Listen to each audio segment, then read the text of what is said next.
Welcome back, everyone. Hillary Clinton picks up a hard-fought win in the U.S. presidential race. It was a nail-biter, narrowly defeating Bernie Sanders in Kentucky's Democratic primary by just half a percentage point. Sanders did get the win in Oregon with 53% of the vote as of now. On the Republican side, Oregon goes to Donald Trump. The presumptive nominee wins the state with 66% of the vote.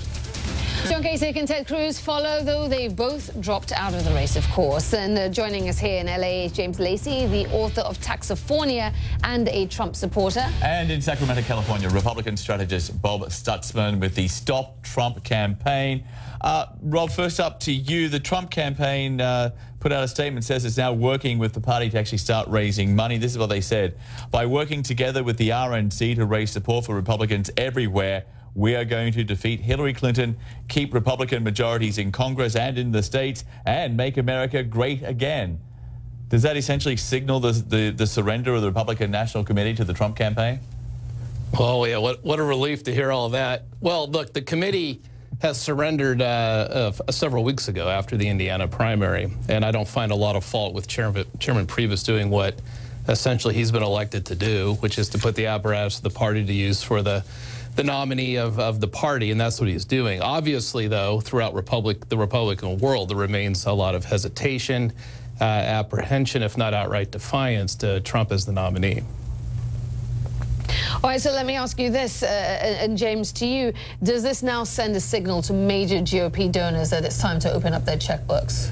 Yeah, I think it does, but I don't think that that's anything unusual. I mean, Republican donors are just biting at the bit for the opportunity to get involved in this race. Have been sitting it out. Well, I think Sherman Adelson, who's a big donor in Las Vegas, said the other day that he was willing to put up $100 million to help Donald Trump get elected president. Did the Koch brothers now get involved? The donors are going to be coming in. What I find more amazing is that Rob Stutzman is still with the Stop Hillary campaign. I mean, that must be pretty lonely up there in Sacramento. I don't know how many people you could get to go to your meetings. Look, the California Republican Party is filing in behind Trump, as is the rest of the nation. And I do think that the fundraising agreement that was signed today shows Donald Trump's commitment to the Republican Party. We're all in the same boat, is what he's saying. And Rob, just to pick up on something that James just said, is it time to think the unthinkable and actually go out there and vote for a Democrat, Hillary Clinton? Well, no, I won't be. I think there's some Republicans who are considering that. I think this is truly an election where you have two unsuitable choices for president leading the two major parties. And I'm not alone. I think there's a lot of us that are saying it's perfectly okay for Republicans, the party of Lincoln and Reagan and Eisenhower, to be concerned that someone who's not fit to be president of the United States is going to be the nominee of our party. That also is taking policy positions that are absolutely antithetical to why most of us are Republicans. So, look, this isn't going to go away. We're not trying to get Hillary Clinton elected either, but there is certainly a principled, okay position for Republicans to settle into for the future of our party to not participate in this and vote for Donald Trump. James, just want to put this to you, because a lot of Republicans, especially on the foreign policy side, they're the ones who are especially worried about Donald Trump, especially when he says things which are off the cuff. Like he said to the Reuters news agency that if he was president, he would actually go out and talk to the North Koreans. I would speak to him. I would have no problem speaking to him. At the same time, I would put a lot of pressure on China because economically we have tremendous power. People don't realize that. But you say you would talk to Kim. I would speak to him. I have no problem with speaking to him. You know, talking to Kim Jong-un would be rolling back decades of foreign policy. Even Trump's main security advisor says Donald Trump needs to learn how complex the world is. Yeah, but our foreign policy has been a complete disaster, and it's been a complete disaster under the Democrats.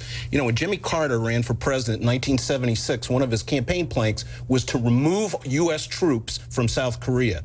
And then, when Clinton was elected, who did he appoint to go and negotiate a nuclear disarmament treaty with North Korea? Jimmy Carter. Jimmy Carter went to North Korea. He negotiated with the North Koreans, and what happened? He came back with a nuclear disarmament agreement that allowed the North Koreans to have all the nukes that they need to have. No, the Democrats have screwed up this policy. I don't think Donald Trump could do worse. In fact, I think that Donald Trump could bring something fresh to this relationship and maybe get something done on it. But the Democrats have been the disaster on North Korea. All right. Jim, you agree in disbanding NATO?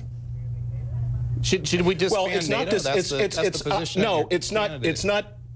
It's not dismantling NATO, and you greatly misstate his positions on these issues. What Trump has said is that NATO is a. Can I talk? What Trump? You're asking me a question. Let me respond. What Trump has said is that NATO has come to a point where it has outlived its usefulness as the old NATO, because NATO is a creation of a Cold War era that's done. There is no communist government that's in charge in Western Europe. The only communist government is in China. That doesn't affect NATO. The problem that we have now is security. We have all of these problems with international terrorism and with radical Islamic terrorism in Western Europe. He wants to look into an international organization that not only has NATO's capabilities, but that focuses on the real problems. Okay. We'll have to leave that. We didn't get to the question which embarrassed Donald Trump, but we're going to do it next hour. Exactly. So stay with us, okay? I think we'll call this round a draw between you two. I think it's like round 15 between you and Rob. Rob, come back next hour. We'll take a short break. Bill Clinton out campaigning for Hillary Clinton.